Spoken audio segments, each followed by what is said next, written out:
I can't actually say what is the American dream for me. Like, I can't get that out. And I can't get it out because I can't believe that there is such a thing as a possibility even of what I hope for. To say it out loud would make it real. Like, I believe that way. Like, I speak something into reality and I can't get it out. So that tells me there's something really, really deep here about this. I know the work, I understand the work, I can do the work, I've been doing the work. I want to stay here and continue to do the work. But I'm having difficulty to speak out loud a dream for a better future or an end to this, or even a slight mitigation of this. Like, that's so hard, I can't get the words without the emotion coming in the way. That's a nice baby can, we're good. Hold your girl and say, by the way, let me show you this is what happened. Right. We're looking for, we expect of you. I see that to get to that point, to make my dream come true, would be, I would need to, and I intend to continue to share one-on-one with women. It's an opportunity to offer them a chance to speak. I feel like different races have different options. African American women get treated different, totally different. It shouldn't matter of what type of insurance you have, everyone should be treated the same way and with the same care. With the knowledge that I have about from the first delivery, I don't think that I'd be more comfortable at a hospital.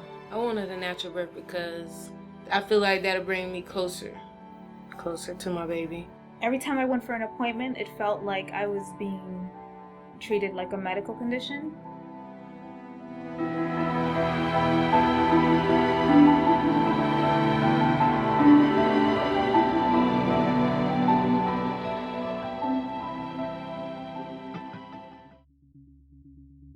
I have a dream that my 4 little children will one day live in a nation where they will not be judged by the color of their skin, but by the content of their character. I have a dream today.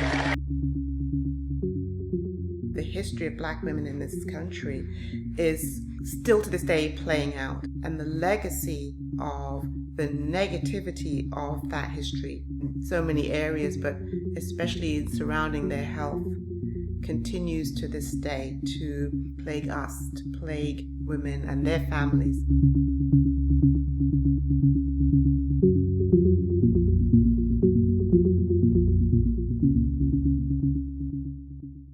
I've only been here 25 years, but I am a Black woman myself, and so I'm living the experience of being a Black woman in America. We know the impact of slavery on women's health. Post-slavery, lack of access to healthcare or healthcare providers, lack of providers who would service women of color, being relegated in hospitals to basements or back entrances, having different types of care, having institutionalized approaches to how Black women might be treated different to white women.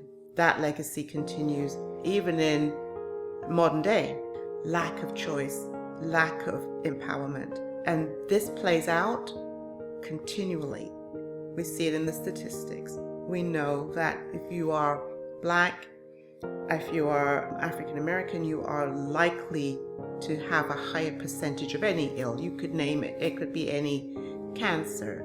It could be heart disease. Of biggest concern and interest to me is maternal health and child health. We see decade after decade of statistics that show disproportionately 2 times, 3 times, 4 times as many Black women having worse outcomes as far as their maternity care.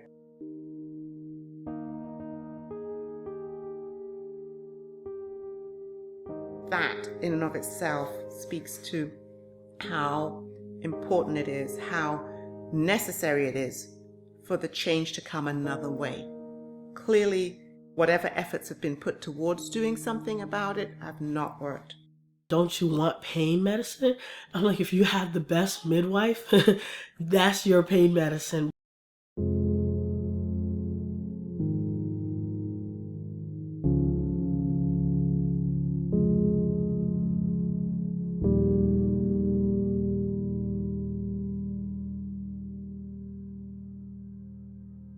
With my firstborn, I basically went into a hospital and the experience was detrimental. It was not something that it would be glorious, like you want to show everybody. I went to another hospital with my second child and the nurse was crazy. It was so bad when I was ready to push, she told me I didn't sign up for this. You need to hold on until we find a doctor to get you, and I don't know how to hold. So when I'm ready to push, it's more like, let's go. They already knew I was 10 centimeters, so they should already had everything pre-ready. They didn't have nothing ready. By the time the doctor walked in, I was past shoulders. So they already broke the bed down, meaning baby could have fallen out and hit the floor.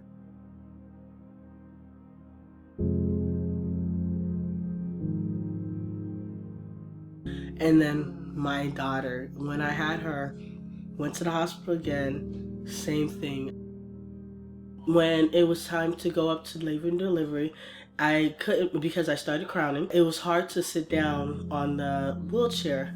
So, of course, policies, so I forced myself to sit down while I'm crowning, which was like completely uncomfortable. When we got to labor and delivery, of course, I'm screaming for medicine. At this point, they told me I couldn't.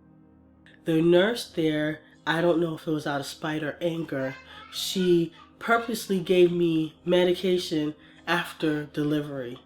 After that, what was the point? Now I can't even hold my daughter. My daughter is sitting there crying. They're trying to give it to me, but now I'm dazed out because of the medication.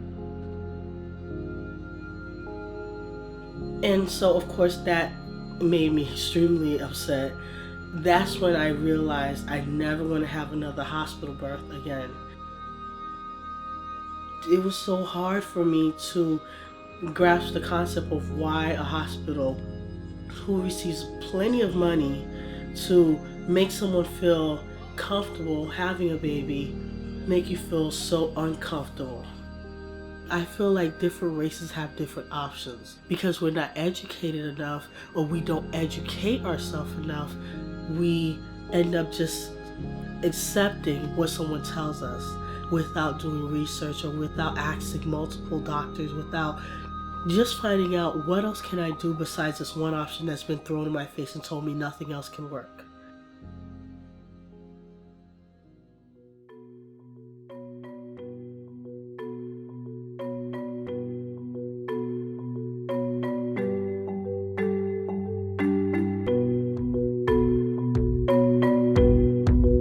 I think it's more of the power.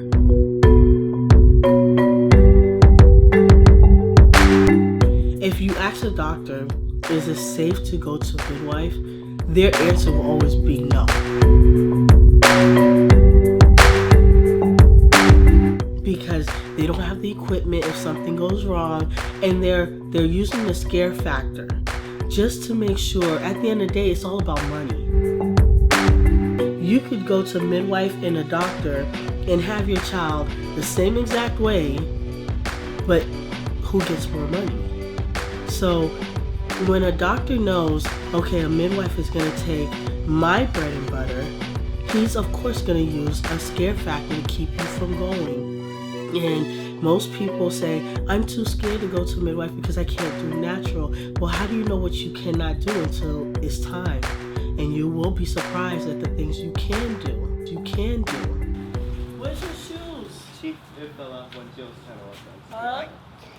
It fell off when Jill was walking. Yeah, put her shoes on before she hits that water. So she won't. Listen, don't let her. Trinity, carry the towel, please. Are you marked? Get set.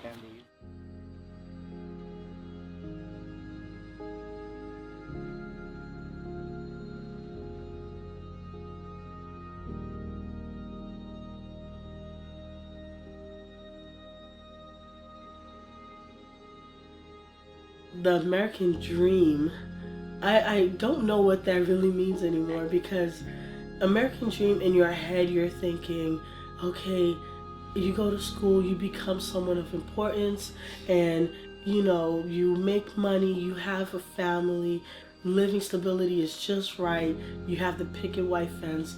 That's a dream. Why are you crying?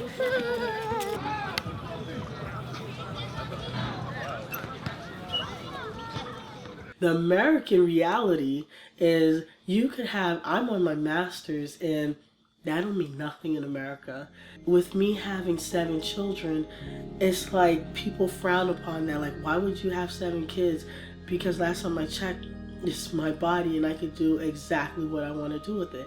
If I wanted to have 20 or capable of having 20, I would push for 20.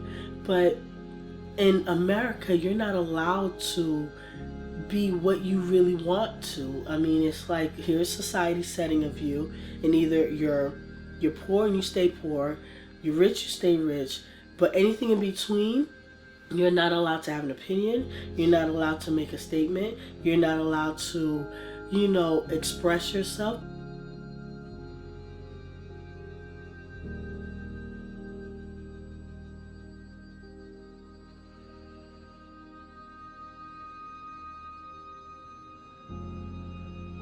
So the American dream is no such thing.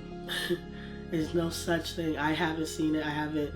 And because someone will say, well, why don't you just go to school and get a degree? Well, I have a degree. That don't mean nothing. It doesn't matter if I was an RN or a doctor working in a doctor's office.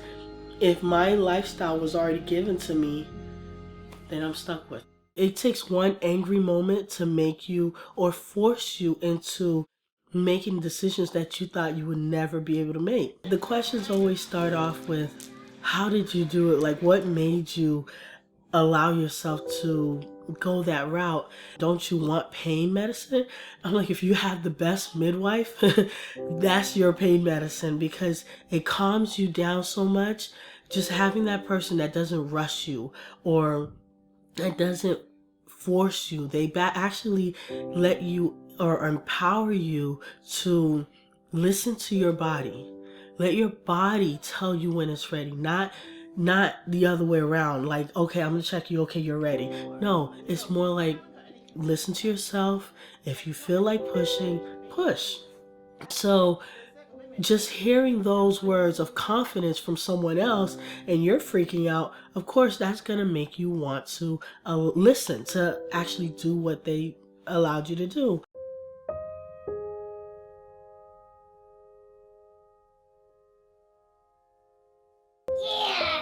That's next Thursday. That's next Thursday. Okay.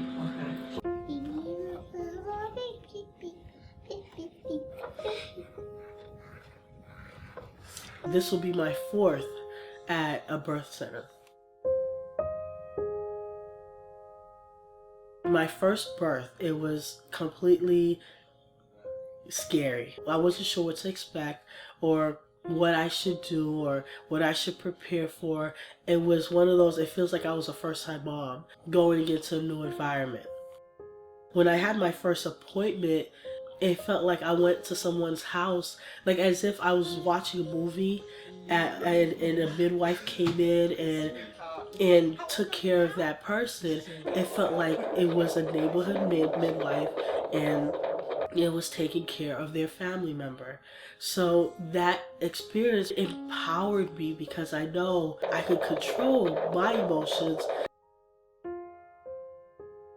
With my second one at a birthing center, it was more of like, okay, you can do this. Let everything happen naturally. And it was like a miracle. It felt like a miracle within itself. And then by the third one, I felt like I was a guru. I was actually, there was no screaming, no tears, no nothing. And I felt so comfortable. I felt like I was in heaven. There was nothing that could get between me and my mental state of mind at that point.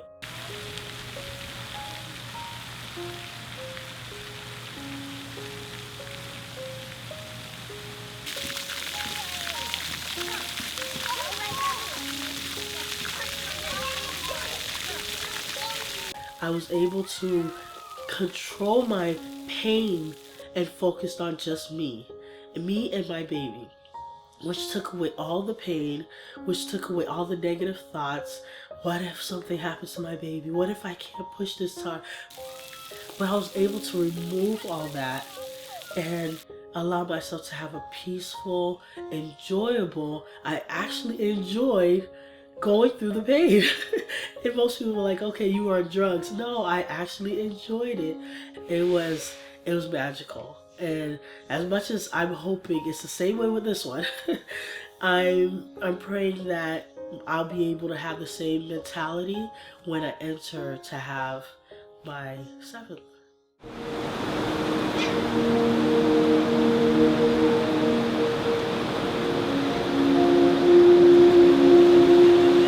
When I came to the United States, I didn't realize or understand the difference in how the healthcare system worked, but I had had health issues when I lived in England.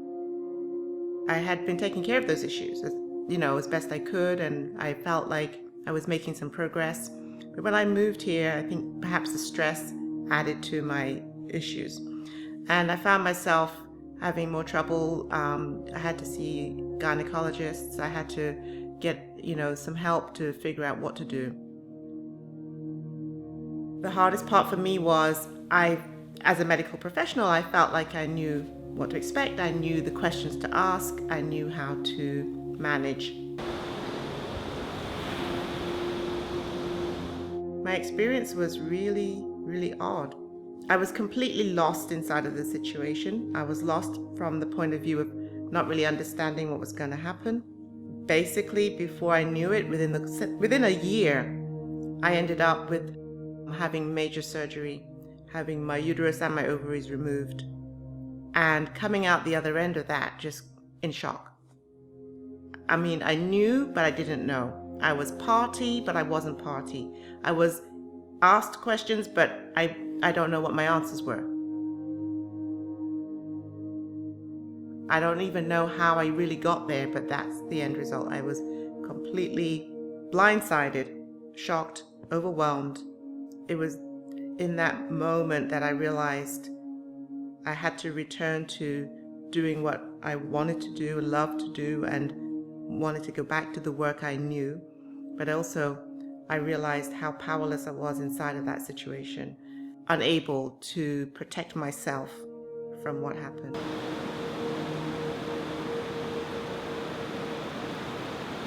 It helped me to become a different person, but it leaves me still frustrated. It leaves me angry. It leaves me, when I think about it, still I feel that helpless feeling because I don't know how I got there, and so fast.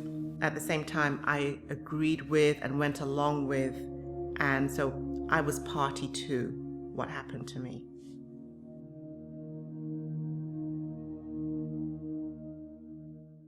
I started the first pregnancy at the normal, OBGYN office, and there just seemed to be a lot of traffic, and I was with a different doctor every time, and I wanted care that was a little more personalized. Hi, Panda. What are you doing?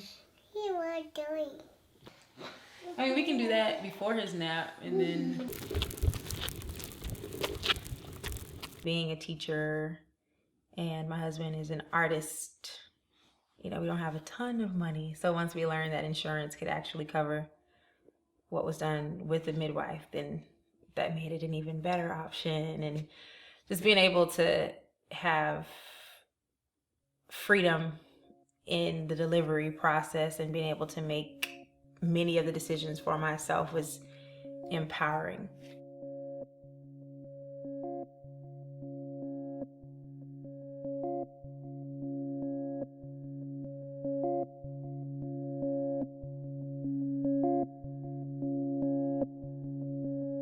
With the knowledge that I have from the first delivery, I don't think that I'd be more comfortable at a hospital. I still want not control necessarily, but just more of a voice in the process. And I've been present at a hospital delivery, and the room does fill up with people, and it seems as if the decisions are being made by that group of people instead of the mother being in charge, the mother and the father.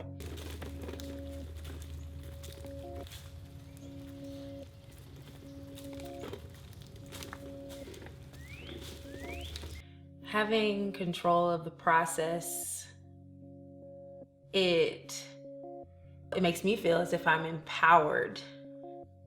There's something I can do to help this along, and it's not just something that's happening to me. As far as, what the professional says should happen. I can help you. Okay, hold your finger like this.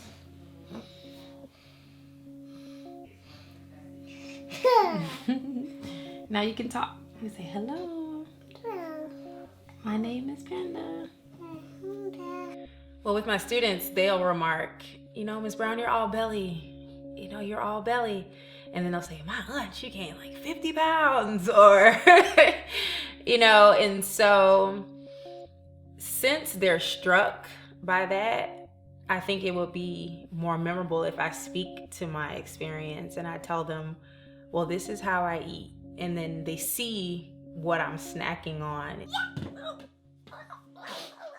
And so I would be very deliberate in reinforcing those things and talking to them about what I do, because I want the young ladies to know that you too can have a healthy pregnancy experience. You don't have to gain 60 or 70 pounds. It doesn't have to be this traumatic experience that ends with medical emergencies and more prescriptions. Put it in the back. Yeah, if you don't mind it being on the seat.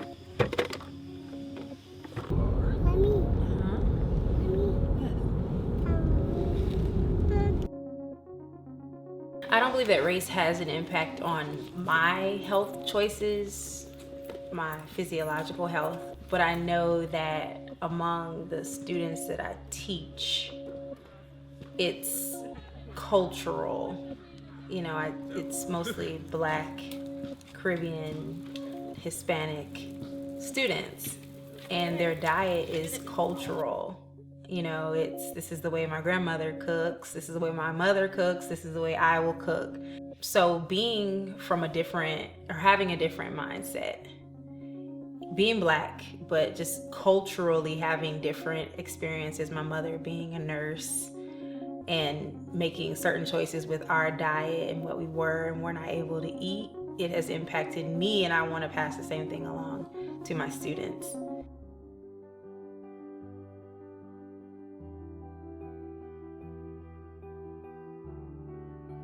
I believe the American dream of the earlier part of the 19th century had more to do with finances. Can you own a home? Can you, as a man, provide for your family? Can you, as a woman, be that motherly, nurturing, domestic figure? And I believe that has shifted more toward everyone having this personal sense of success, an individual sense of success. But I would like to extend the American dream to mean, am I balanced, within my community? Am I contributing to it? So that's how I define the American dream, using what you have to not just benefit yourself, but to benefit the communities that you're in. I was surprised at how quickly things went and how I ended up on the other side. And I realized, well, hold on, I'm a medical professional. I have knowledge about this. I've worked in the field. At that time, I had been working in the field 10 years. I was a mother, so I had experience from the other side of being a woman, having a baby. All of these things had happened in my life. And so I could not understand, how did I get there so fast and be so helpless? And it was that point that helped me to move towards, go back to what you know, because you doing that can help other women. You have a complete understanding now of the system and how it works, and even why it works this way. You can help change that for other people. You can support other women in ways that maybe right now they are not getting the support. Because I know that if I had had support and understanding of what was going on, I wouldn't have gotten myself into that position. So I realized that I could make a difference, because if it was happening to me this way, then it was obviously happening to other women, particularly Black women. And that was a real pivotal moment for me, a changing point in my time here, because within the year this happened, and I knew I have to go back to who I am and what I can do in order to not only empower myself, but to empower other women.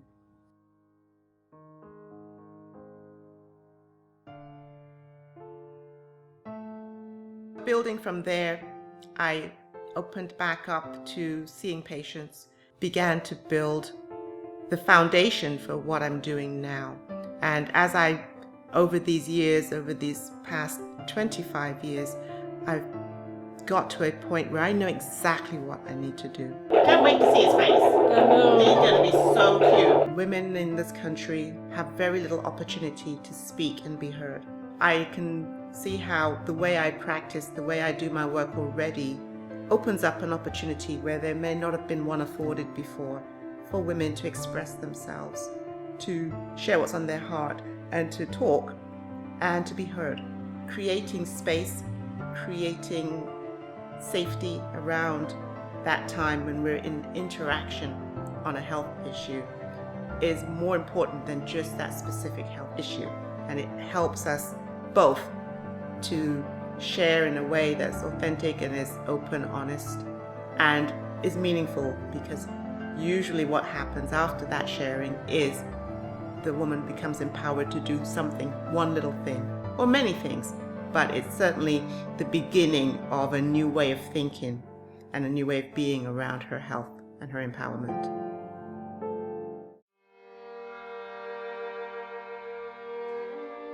Well, with this pregnancy, I started out feeling confident and that I was more informed because I've already had the different experiences before. So I felt like I knew what I wanted.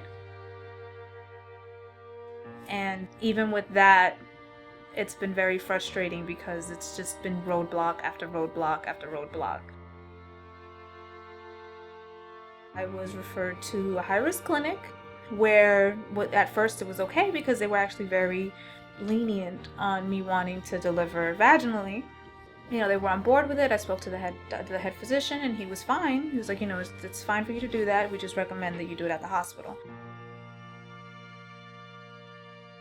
But I started going over there and it really felt like I was just a chart. I don't know who anybody is. Nobody knows who I am. They just read, the sheet on my chart real quick before they come in the room. There's no follow-ups. It just felt like I wasn't getting any attention at all.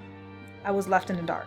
There was no information being given. I wasn't getting any answers, even medications that were prescribed to me that I had bad reactions to. Nobody was held accountable for anything. I really didn't feel safe at all. Every time I went for an appointment, it felt like I was being treated like a medical condition. It feels, you feel helpless, very helpless. And even me, I do my research outside and I come prepared with questions, but when you do, you get like a kind of a pushback from the doctors. Like if you're somebody that's asking questions and that wants to, that's inquisitive and wants to know what's going on, like they expect you just to move in and out. They'll just check you, do what they have to do. They don't tell you what they're doing, how you're measuring, anything. They measured my, to see the size of the baby, and I had no idea until I came here that I was actually measuring a little smaller than I should be. So I didn't know. There's no feedback, and if you ask, there's automatically you feel like a wall coming down, and they get defensive. They don't want to explain. You feel helpless, and you don't feel safe. These cases happen across the board to every race, but it's pretty clear that it's a lot more frequent and prevalent amongst women of color to have to struggle like this. It's a bit disheartening because that's something that you can't necessarily control. And, I've experienced, being that feeling of not being able to go to certain providers because of my social class, which has a lot to do with me being a woman of color. Well, I think, at this point, the American dream is pretty much a myth. I've seen so much hypocrisy and double standards that you know, it's just in so many different facets of life. Like, it really is something like just completely systemic, that we're just held back from so much knowledge, and there's so many things that lower classes, and lower classes being comprised of mainly people of color, that we're just never taught, you know, are things that are passed down, like knowledge is passed down like as a family legacy pretty much, and we just don't get access to that.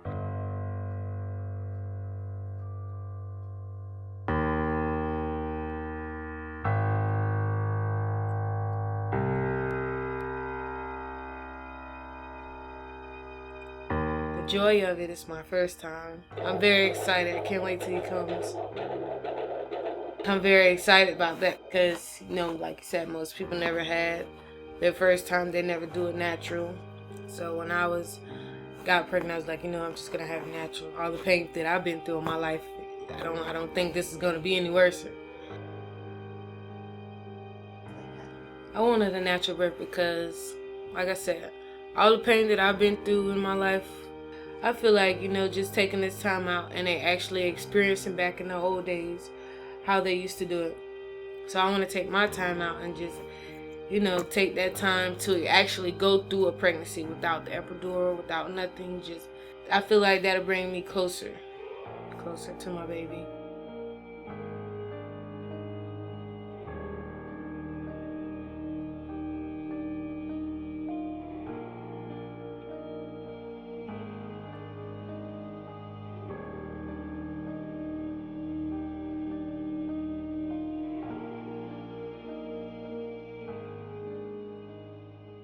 One of the fears that I've had after I found out I was pregnant was not being stable. That was really kind of hard, trying to find apartments, find where we're going to be at, you know. Took the time out to be in a shelter for a couple of months. And God has blessed us with a house, you know, with our own room and everything. The second one is financial problems. You know, once you have a baby, you know, it's not about you anymore. It's about them and giving your time and your affection, and also not having anybody to be there with me as well. So I thank God that I have somebody by my side, and not just somebody, you know, somebody special, and that's the father of my baby, our baby. And you know, now that we are stable and we are working, most pregnant women, they feel like they can't work, but you have to be determined. This is something that you want to do.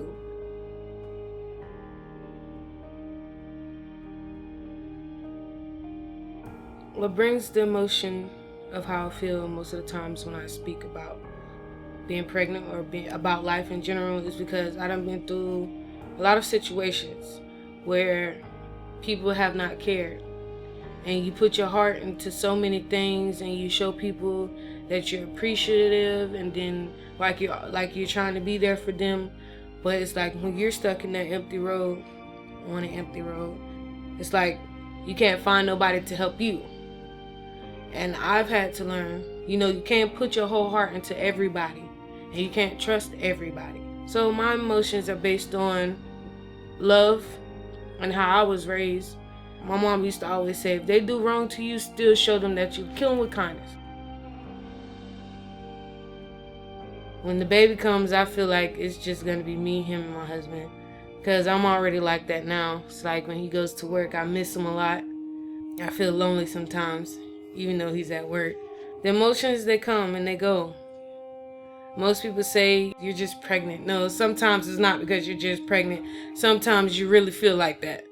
And most people don't, they try not to understand, or they just don't understand, and they just don't get it. And he's kicking. He's like, yeah, Mom, you're right. So, I agree.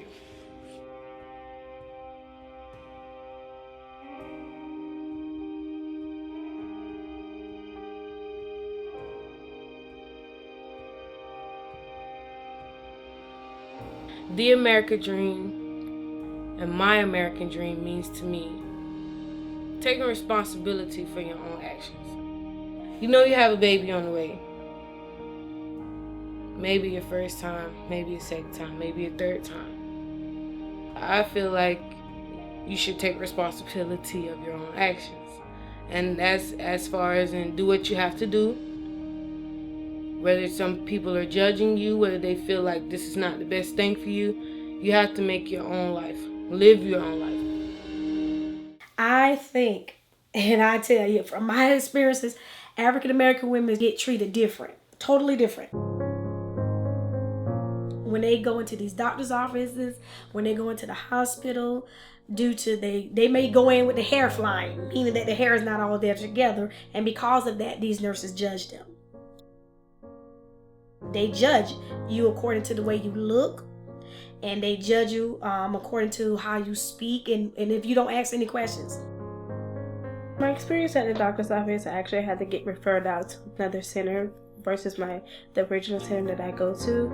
It was a quite experience, and they checked me in, and it took a very long time for them to check me in. I went back at the desk and asked, is everything okay? They said, yes, we'll be calling you back in a second. As they called me back, the lady went over my chart. She went over the history and everything. She asked me certain questions, and she was concerned about why this doctor did this, why this doctor did that, and why I'm getting referred back over here, which I should have stayed with my other doctor. So actually she went out the room, and she talked to another nurse, and she was like, oh, that's another one of them with the gold card. And I kind of felt a little discomfort because it shouldn't matter of what type of insurance you have. Everyone should be treated the same way and with the same care. Going back to the time when I first found out I was pregnant at the doctor's office, and the doctor had came back in and told me that I was pregnant, but I was babysitting another infant.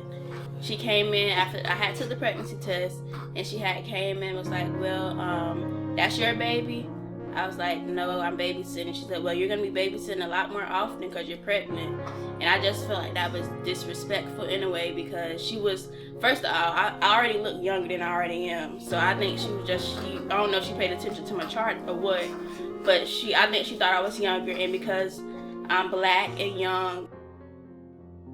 Being in the field for over 30 years, a lot of my people that I work with, they say to me that when they go to the different doctor's offices, if they're not dressed a certain way, if they're not, I guess, educated the way they communicate, or they don't understand a lot of things, or if their literacy can't even read, that is a problem.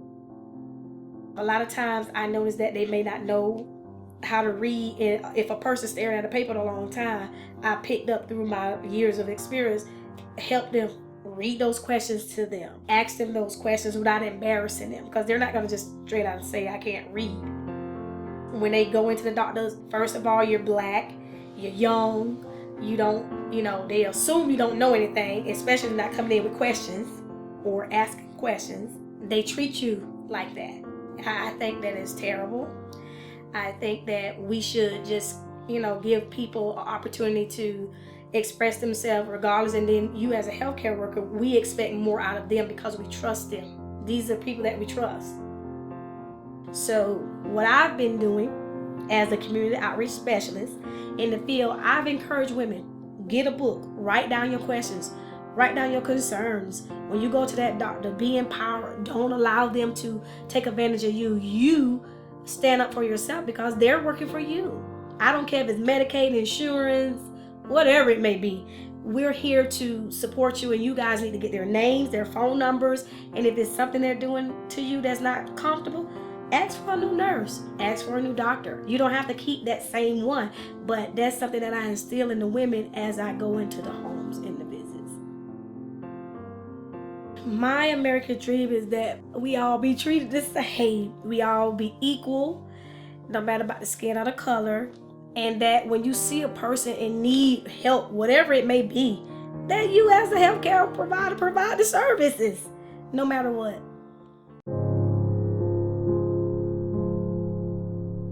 African American women or Black women, they have less of a support system.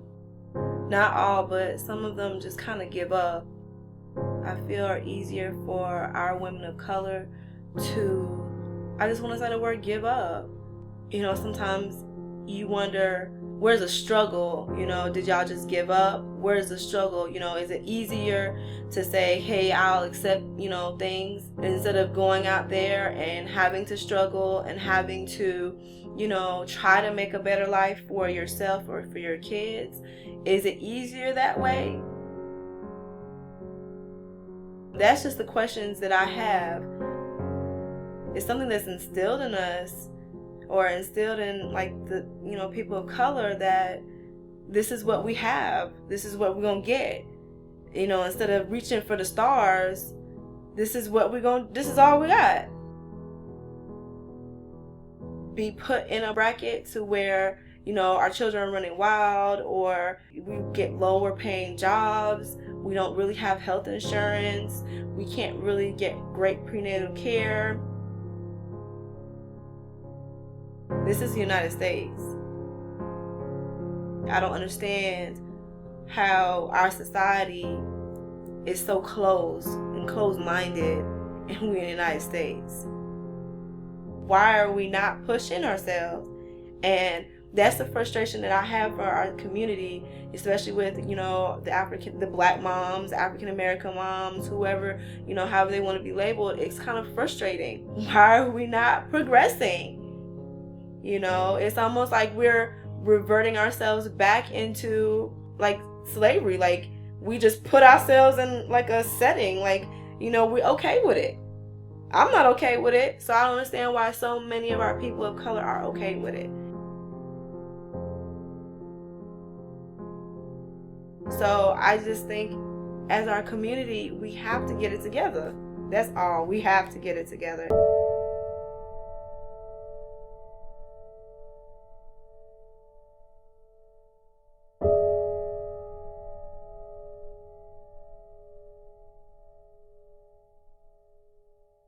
From my own personal experience, where it was hard for me and I had to struggle, but you have to have that willpower. When you say that some of the women they don't have enough empowerment, or they don't have that strive, you know, once they become pregnant, or once they find out that they can't work, or, you know, it's almost like they settle. So they either have more kids, or they, you know, get lower jobs, or they just, you know, kind of fall off of society, because I think that they don't have enough, that support system. They don't really have a lot of support system out there. You know, it could be from their parents or their mother, where their mother is young as well. She had them young. So she, you know, can only tell from her experience, but sometimes it's not I'm not saying the right experience, but, you know, they're just falling into a pattern.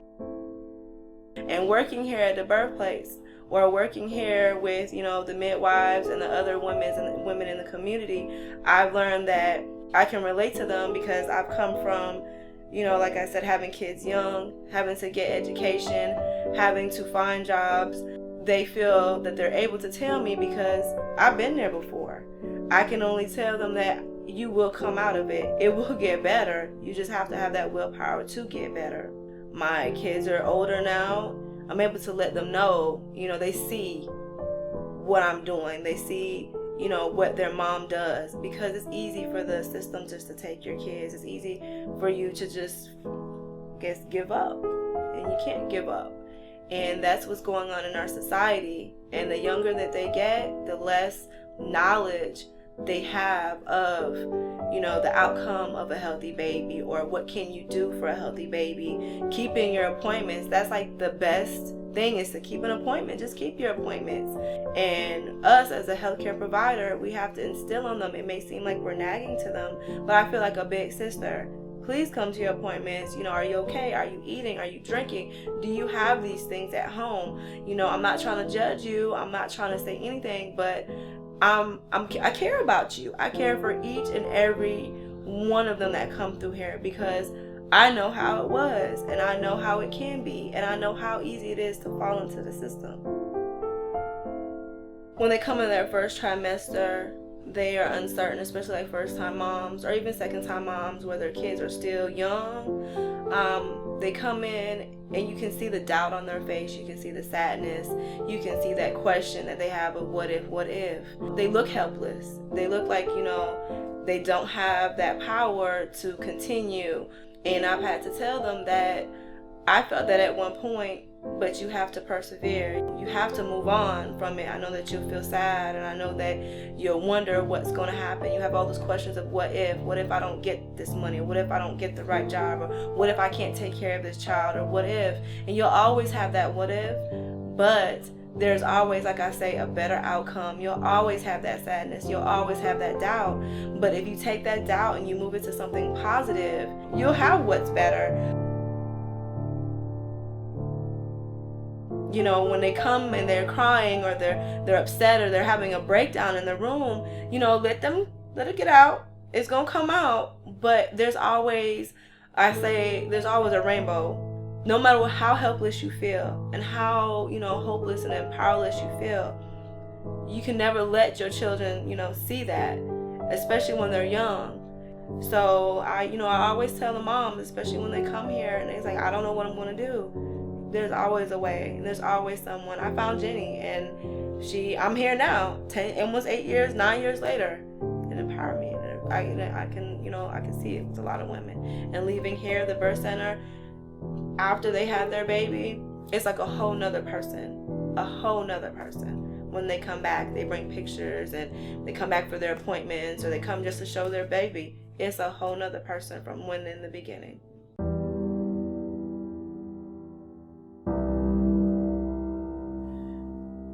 So now that I am clear after all these years, it has come together for me. My American dream is that I am going to continue that work. I'm going to share that work and have other people join me in that work, because I know that small amounts of effort and energy build a momentum, build a movement, and that's how we will get change. Women sharing with other women, empowering other women, supporting other women, educating other women and themselves at the same time. Together, both of those things can help bring the change to American women's health, and particularly Black women's health, because it works. I've seen it work, and so my dream is that we move this forward, we continue, we build it, and we provide the tools for women to help each other and to help themselves. That's my American dream.